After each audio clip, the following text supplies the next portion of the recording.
مشاهدينا الكرام، إليكم موعد وتوقيت مباراة منتخب فرنسا ومنتخب أمريكا في الجولة الثانية من كأس العالم تحت سن 20 سنة. لكن قبل البدء في التفاصيل لا تنسوا الاشتراك والإعجاب بالفيديو ليصلكم كل جديد.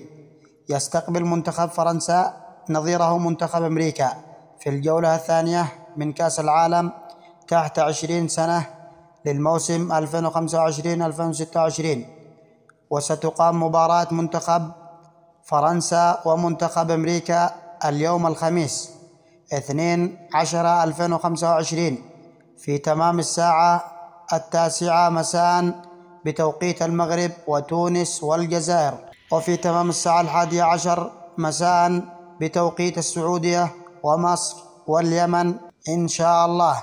وسيتم نقل مباراة فرنسا وأمريكا على قناة BN سبورت 6 بتعليق محمد بركات. ولا تنسوا الاشتراك والإعجاب بالفيديو ليصلكم كل جديد.